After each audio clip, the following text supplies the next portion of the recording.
Louvado seja Deus. Ele nunca falhou, nunca falhará. Sabe por quê?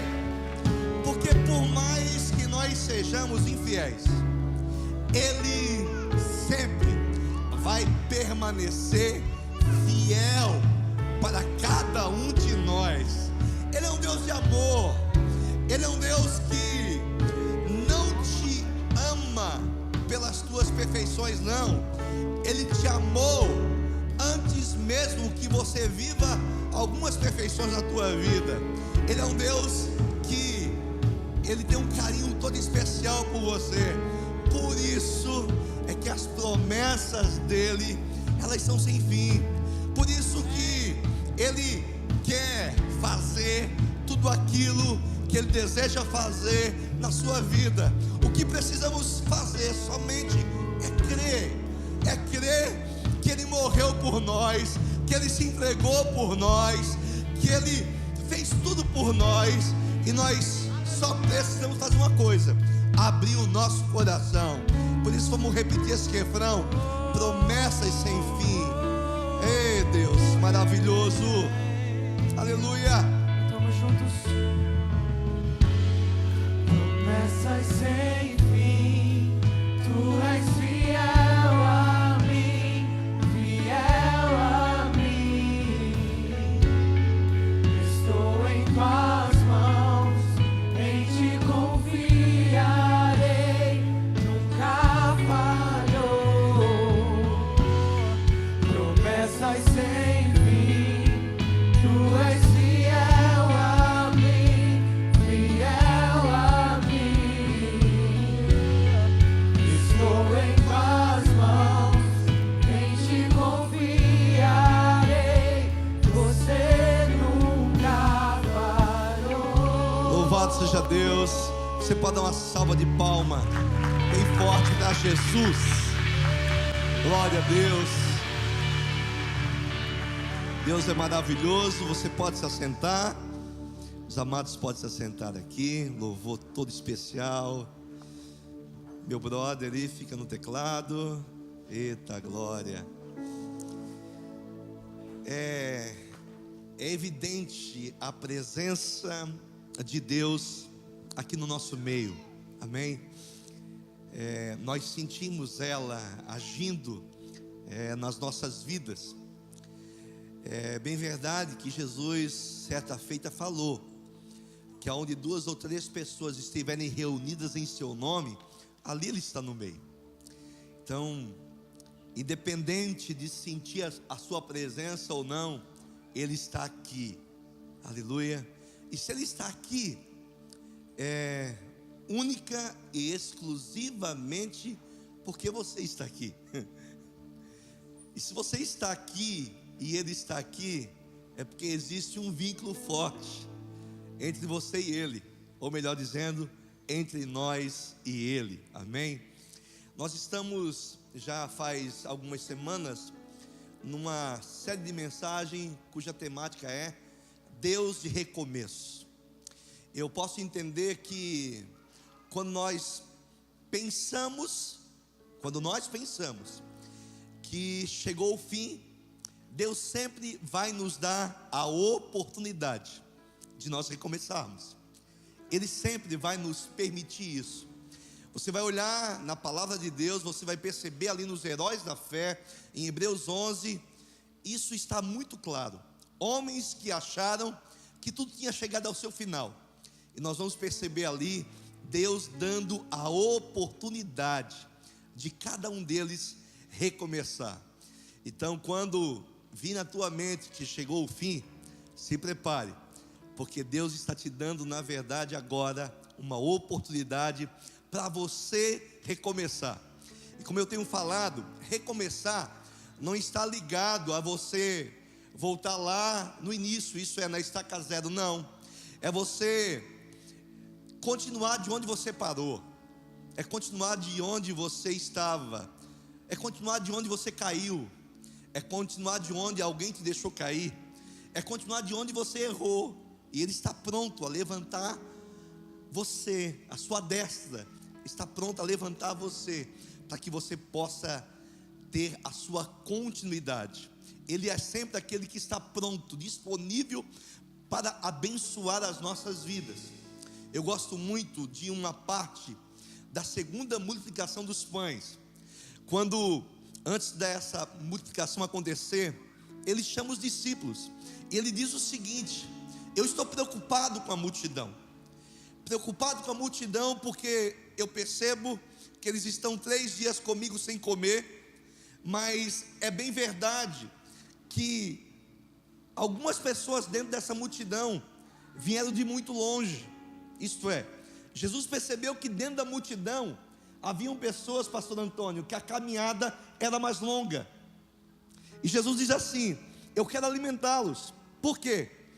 Para que esses que tiveram a caminhada mais longa, eles não venham desfalecer no meio do caminho. Jesus queria, desejava que ele chegasse no final. Deus deseja que você não fique no meio do caminho. E é por isso que nós estamos aqui todos os dias, domingo, segunda, quarta, sexta.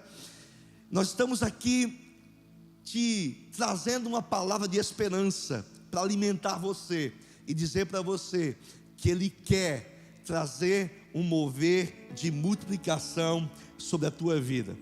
Eu vou me utilizar de um texto hoje que eu já preguei na semana anterior. Eu disse que iria continuar em cima dele, que está ali no livro de Lucas, no capítulo 13, a partir do versículo 6. São 4 versículos, uma parábola muito pequena, mas que traz para mim e para você uma profundidade muito grande. Diz assim: então Jesus proferiu essa parábola. Certo homem tinha uma figueira plantada na sua vinha, e indo procurar nela fruto, não a achou. Pelo que disse ao viticultor, em algumas traduções, agricultor: há 3 anos venho procurar fruto nessa figueira, e não acho. Corta, porque ocupa ainda a terra inutilmente. Ele, porém, respondeu: Senhor, deixa esse ano, até que eu escave e a esterque. Se der fruto, ficará. Se não der fruto, depois mandarás cortar. Se você puder fechar os teus olhos, quero orar com você. Pai querido, eu sei que essa palavra é uma palavra que vai trazer esperança e um norte para tantas pessoas que estão aqui e para aquelas que me assistem, Senhor. E eu te peço que tu use a minha vida, e que cada filho teu que vai estar assistindo, ouvindo aqui presente ou depois, eles possam receber, e que essa palavra se torne, Senhor, uma prática de vida, algo tão especial na vida de cada um dos teus filhos. Eu sei que esse momento é um momento todo especial em nossas vidas. O teu servo tem falado a respeito de ciclos. O bispo Flori tem falado de ciclos nesse lugar. E nós sabemos que um novo ciclo, ele está presente em nossas vidas, ó Pai. Por isso eu te peço, nos abençoa, em nome de Jesus, amém. Eu vou me utilizar de um tema nessa mensagem, e o tema é: ele continua acreditando. Ele continua acreditando. Independente de qualquer situação que você tenha vivido, Jesus, ele continua acreditando. Independente de qualquer coisa que você fez, ele continua acreditando em você. Amém? Essa parábola, ela é muito curta, mas ela nos ensina coisas tão lindas. Primeiramente, ela vai nos dizer que existe um Senhor um homem que é proprietário de um determinado espaço, e esse homem, ele tinha uma vinha já plantada nesse espaço. Ele havia plantado essa vinha, e é muito importante você entender, naquela época em Israel, as vinhas, elas eram plantadas em lugares especiais, isto é, onde a terra, ela teria mais nutrientes, uma terra mais fértil.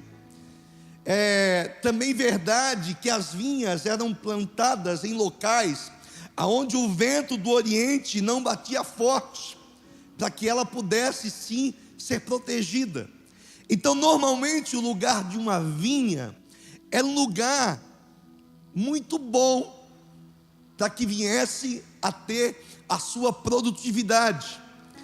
E o texto vai dizer que aquele dono, aquele homem que tem aquele espaço, ele decide fazer algo.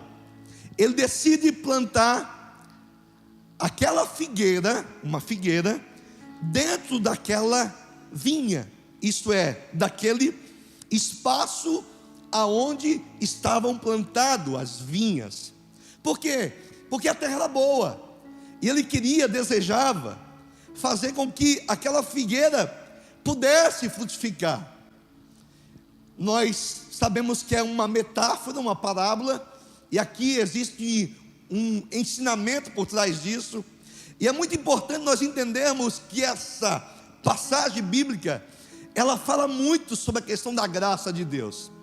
Primeiro, porque vinha fala de 3 aspectos muito importantes para mim e para você. Vinha fala de vida, videira fala de vida, também fala de alegria, e por último fala de aliança. Então, um ambiente de uma videira, de uma vinha, é um ambiente de vida, de alegria, e por que de aliança? Porque o Senhor Jesus disse: esse cálice é a nova aliança no meu sangue. Vinho representa um novo tempo, vinha representa um novo tempo. O Novo Testamento representa um novo tempo na minha e na tua vida.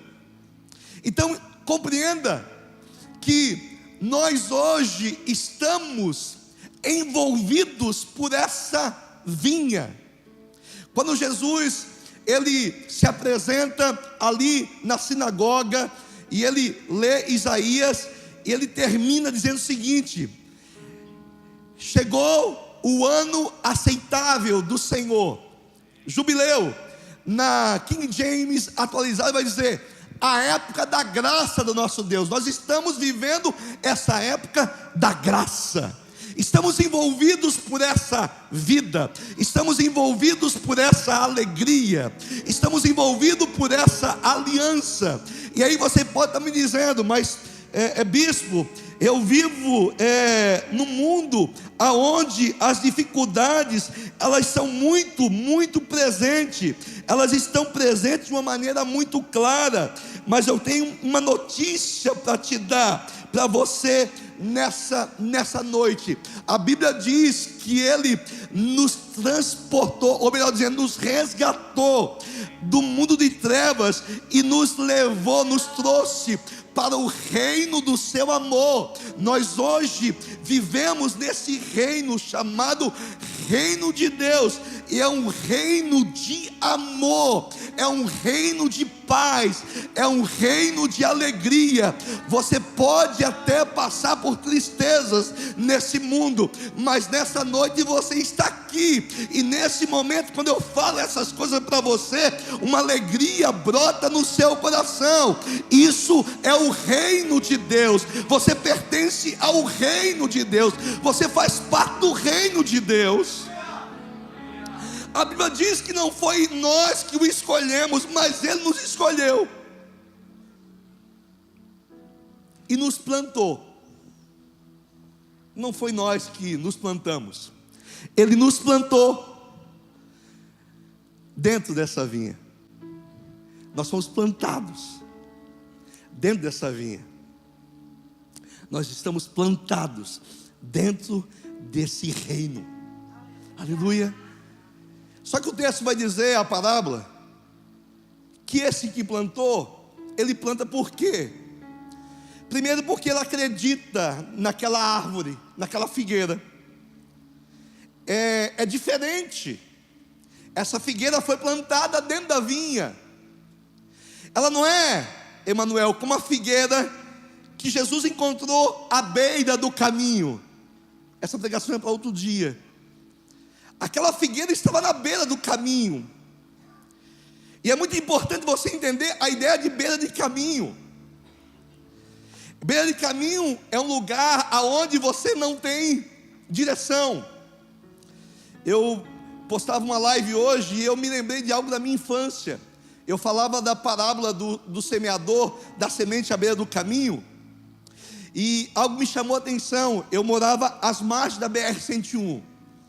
E a BR-101, ela tem um movimento intenso de caminhões e carros. Todo o tráfego do sul para o norte passa por ela.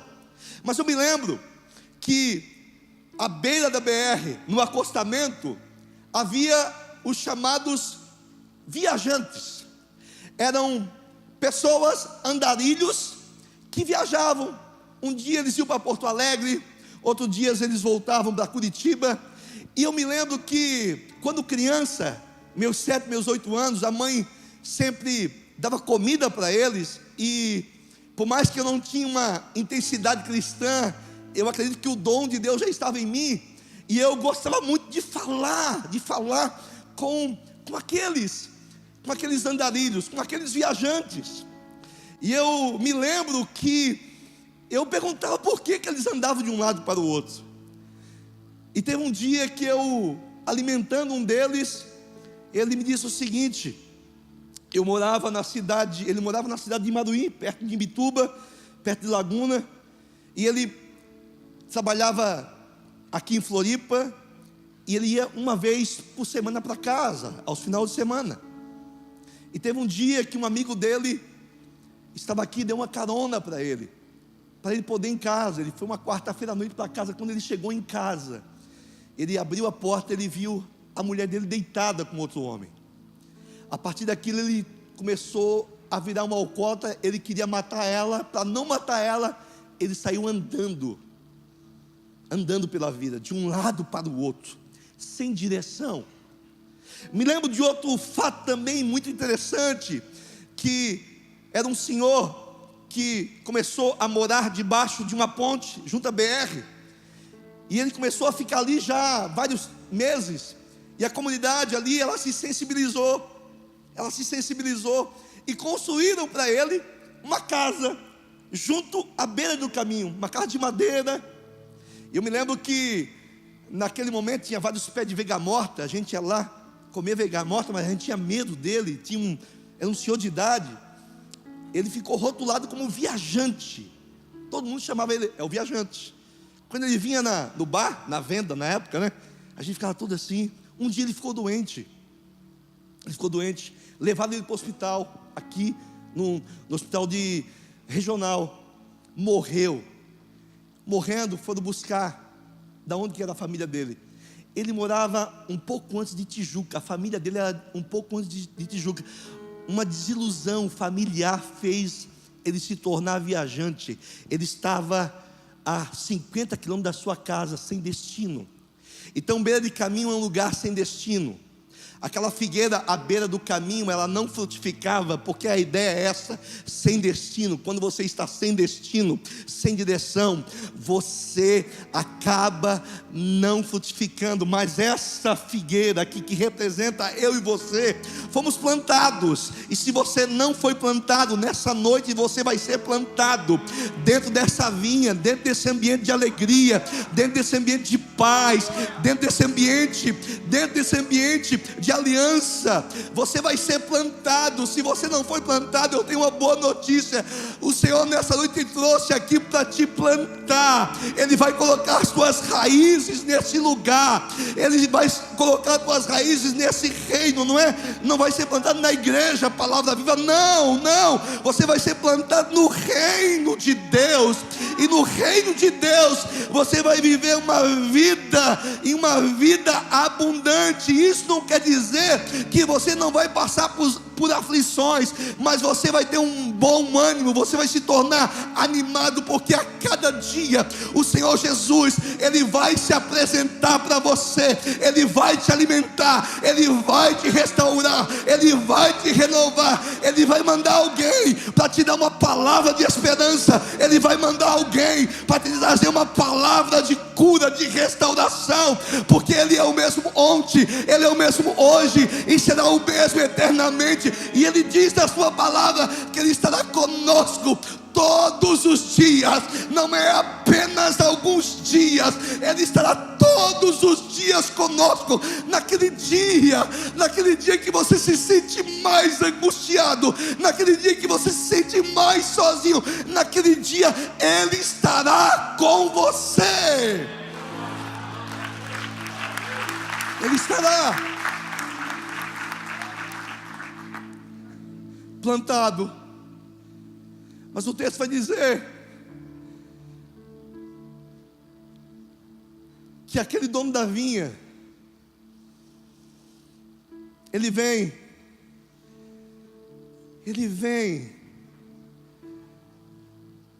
procurar fruto, não da vinha. Uau!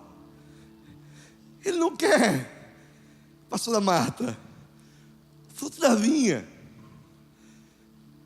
Ele quer fruto da figueira. Mas parece que há uma dicotomia aqui, Jéssica.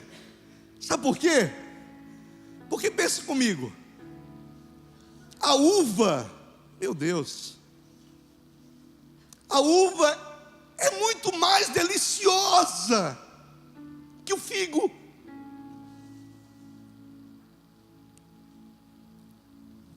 É bem verdade que naquela época não havia açúcar, então o figo era doce, mas a uva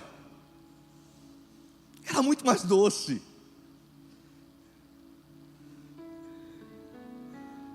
A uva, o figo é bom,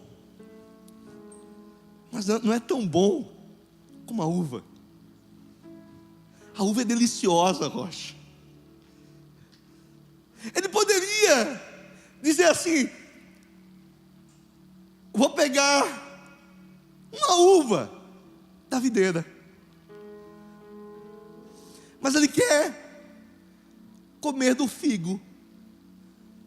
É mais ruim. Não sei se você está compreendendo.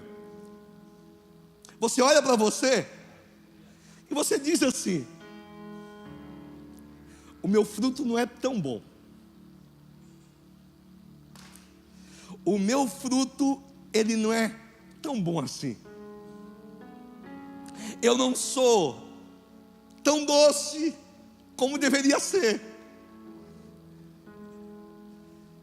Eu sou amargo.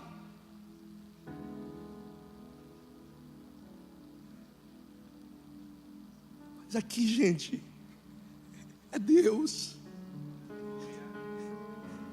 Ele chega por Freitas e ele vai dizer assim: tem muitas uvas aí, os meus anjos me servem, mas eu quero o fruto dele. Eu quero o fruto dele. Por quê?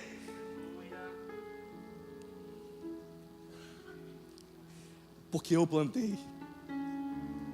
Eu sei que aquilo que eu plantei é bom. Eu sei que aquilo que eu plantei é muito bom. Eu não planto aquilo que não é bom.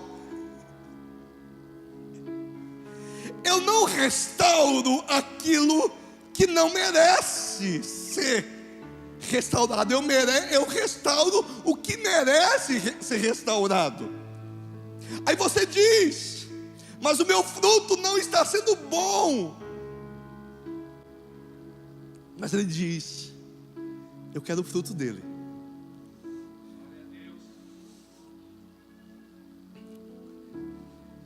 Ele vem um ano, não acha fruto.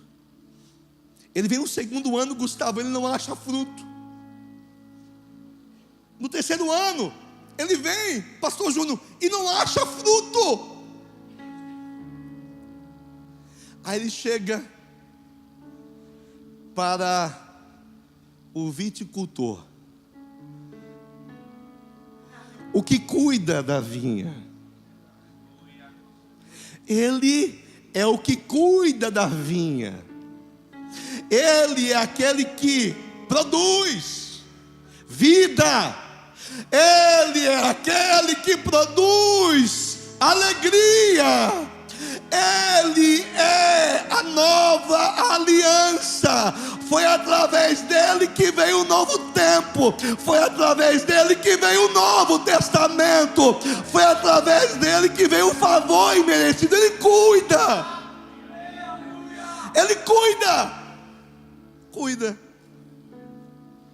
E de repente o texto vai dizer que ele diz para esse viticultor, para esse agricultor: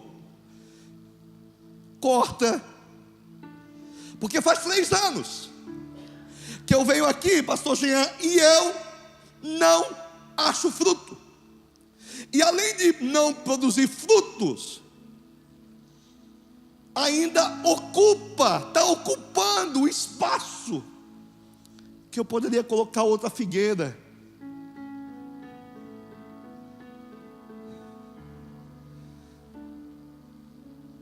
É lindo demais isso. Deixa a imagem ali, por gentileza.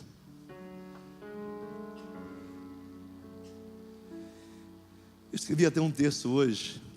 Eu imagino aquela figueira sentindo aquela conversa, aquela voz, aquelas vozes passando pelos espaços abertos dentro do seu caule.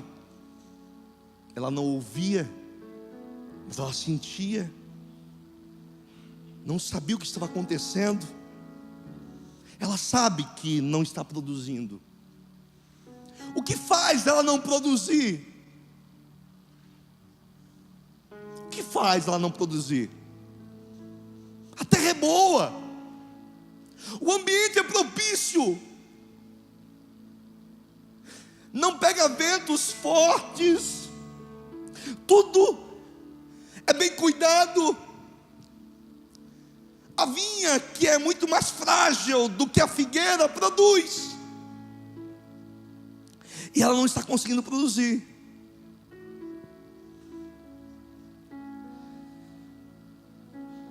Nós vamos olhar no final que o agricultor pede para cavar ao redor. Eu já trabalhei muito com isso, com questão de... Eu me lembro que nós tínhamos lá na minha casa, quando nós morávamos no interior, 20 pés, árvores de vega morta. Eu me lembro que entrava como se fosse uma parasita e também um tipo de bicho ali, que eu não sei o nome, pela terra, e ele ia tirando toda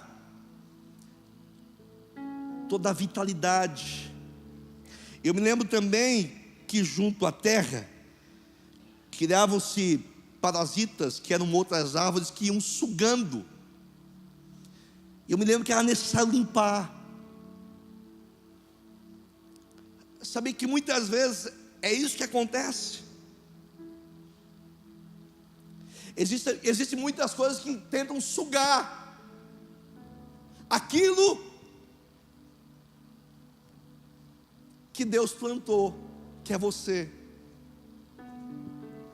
Ressentimento, mágoa, falta de perdão, dores do passado, dores do presente, abandono, decepção,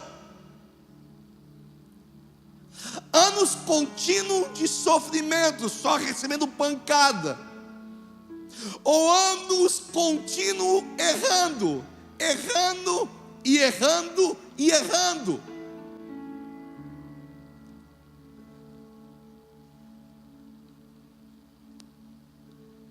Aí o texto vai dizer que aquele viticultor, agricultor, ele entra em cena. Eu acho lindo a forma como que ele fala com o dono. Ele diz: Senhor, deixa eu cavar.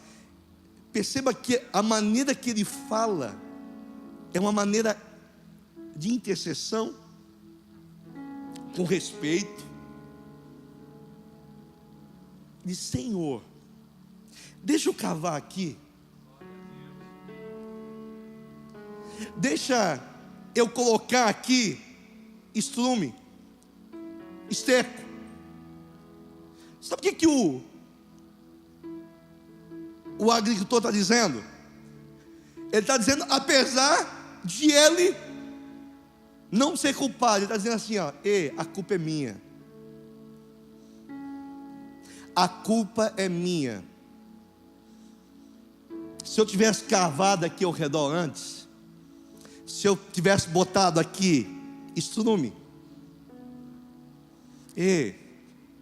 não sei se você sabe, eu só quero te lembrar, a maioria sabe, há mais de 2000 anos atrás, ele disse: o teu erro, a tua queda, o problema que tu teve, a forma como você agiu erroneamente, ele disse assim, ó: isso aqui tudo é culpa minha.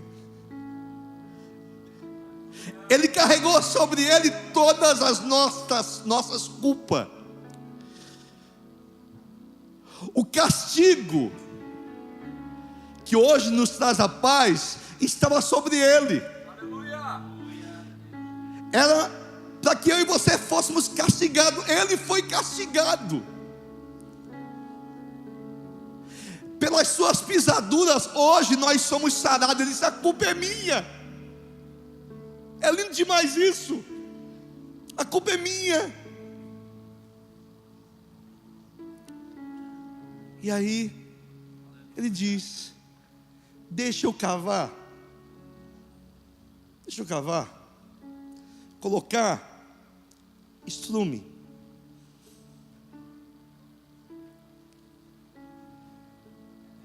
Eu imagino, gente, pense comigo, entre na história,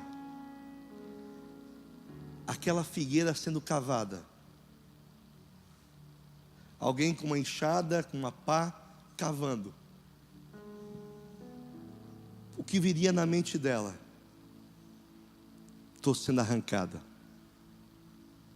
Acabou tudo para mim. Não existe mais esperança. Você está compreendendo? Tem momentos que você se sente assim. Parece que eu estou sendo... Você vê um vácuo. Parece que eu estou sendo arrancado. Mas eu tenho uma boa notícia: você não está sendo arrancado. Deus nunca vai te arrancar. Jesus nunca vai te arrancar. Ele está cavando. Mas está doendo. Eu estou me sentindo de uma maneira muito estranha. Parece que o que está embaixo de mim desabou. Não tem, parece que eu estou pisando em ovos, parece que está muito difícil. Não, é Ele limpando, é Ele trabalhando, é Ele tirando aquilo que não é bom.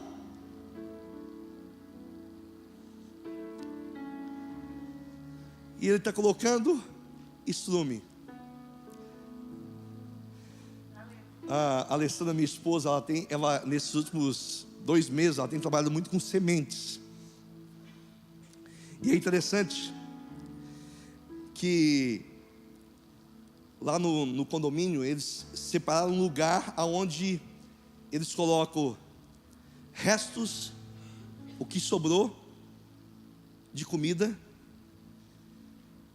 para que aquilo se torne estrume, orgânico, para que venha fazer com que as sementes, aquilo que vai nascer ali, seja orgânico.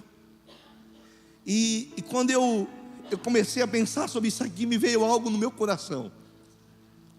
Aquilo que você diz que morreu na tua vida é só resto, é resto de maçã, é resto de tanta coisa, é resto de batata, é resto disso, é resto daquilo. Aquilo que você diz que foi jogado fora, que morreu, e Deus é perito em transformar maldição em bênção. Aquilo que você diz que foi embora, que morreu, isso Jesus vai pegar e vai colocar aqui, ó, porque tem valor, saiu de você, tem valor, a graça, ela faz isso, e isso vai se tornar nutriente,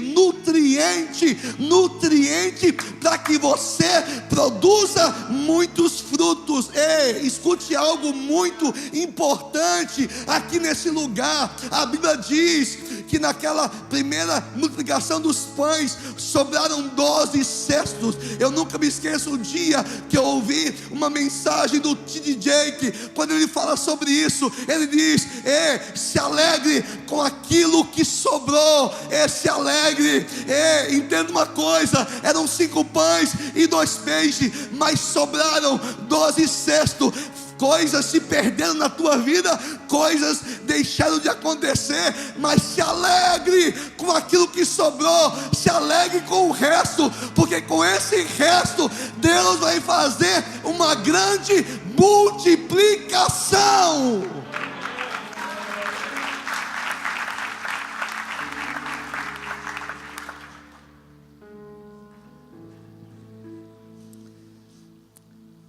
Dá uma olhada para o teu colega e diz: se alegre.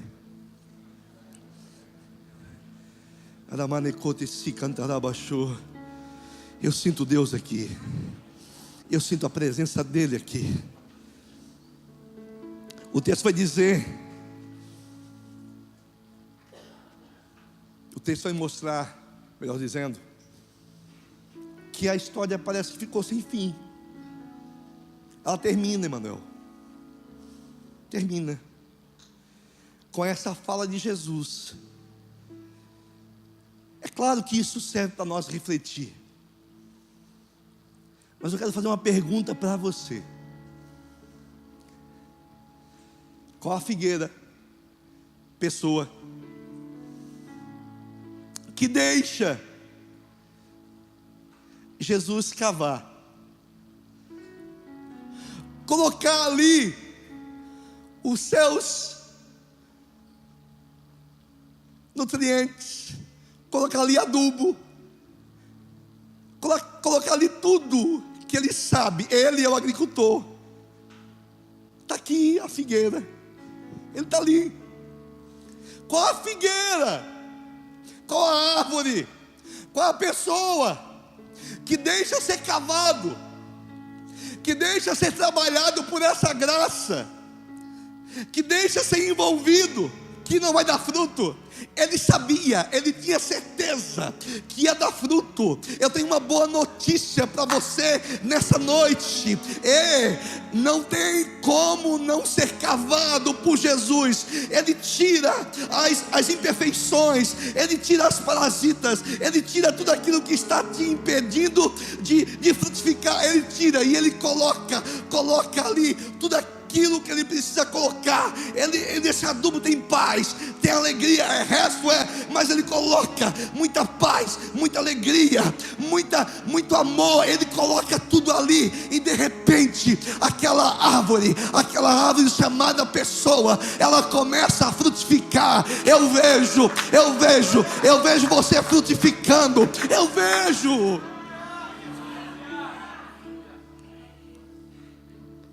Agora entenda, isso aqui é teoria, correto? É teoria, é uma parábola, é uma metáfora. Mas Jesus é o cara. Aí você pode dizer assim: pastor, não são 3 anos, são 5 anos, são 7 anos, 8 anos já, 10 anos, 12 anos, não tem mais jeito para mim. São 15 anos, 18 anos. Aí o texto seguinte, após essa parábola, Jesus entra numa sinagoga. Sinagoga era a videira. Ele entra, as pessoas estão lá adorando a Deus, glorificando a Deus, pastora Marta, glorificando a Deus, bendizendo ao Senhor. De repente, lá no canto, tem uma figueira infrutífera. Meu Deus, 18 anos, ela está lá. Além de ser infrutífera, o texto vai dizer que ela é encurvada. Uma mulher, que há 18 anos, a Bíblia vai dizer que ela tentava se endireitar. Ela tentava fazer com que a sua vida fosse direita. Ela tentava com que a sua família fosse direita. Ela tentava com que os seus filhos fossem direitos. Ela tentava de todas as maneiras. Mas é interessante, quanto mais nós tentamos, dentro da nossa força, dentro do nosso achismo, a gente parece que fica mais encurvado. Mas de repente ela foi plantada, ela está dentro, ela é judia, ela está ali dentro, mas ela não consegue se levantar. Ela fica assim. Ela tem uma tendência única: olhar para o chão. Ela só consegue olhar para o chão. Já passou por isso? Só olhar para o chão? Só olhar para o chão. Não conseguir, dificilmente ela consegue olhar para frente, ver um futuro, ver uma esperança. Ela não consegue levantar e olhar para o céu. Ela teme a Deus, mas ela não consegue. O texto vai dizer que por 18 anos um espírito de doença atormenta. Entenda uma coisa, entenda isso: você não frutifica, não é porque você não quer, mas existe um ser chamado Satanás, que ele veio para roubar, matar e destruir. Ele quer destruir com a tua vida. E essa palavra destruir no original é destruir com as ruínas. Mas eu amo a Bíblia por isso, porque Jesus não para aqui no destruir. E ele diz: mas eu vim. Jesus, ele veio para que você e eu tenhamos vida, e vida com abundância.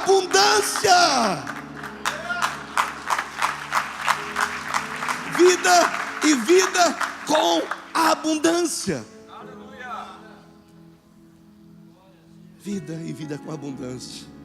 Ela não conseguia se endireitar. Aí o texto vai dizer que Jesus a chama. Ela deixou então ser cavada. O texto vai dizer que Jesus, ele só toca nela e diz: mulher, seja livre daquilo que te impede de se endireitar. Seja livre daquilo que te impede de frutificar. O texto diz que imediatamente, 18 anos, ela se ergueu.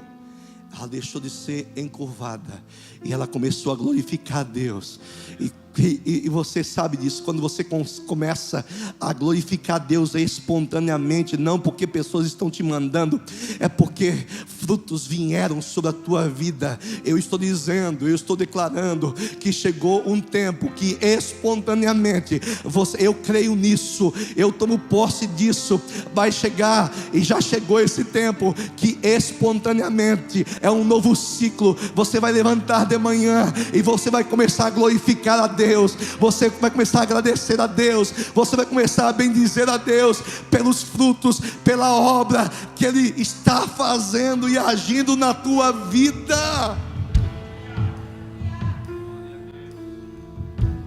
Por isso eu termino dizendo: Ele continua acreditando em você.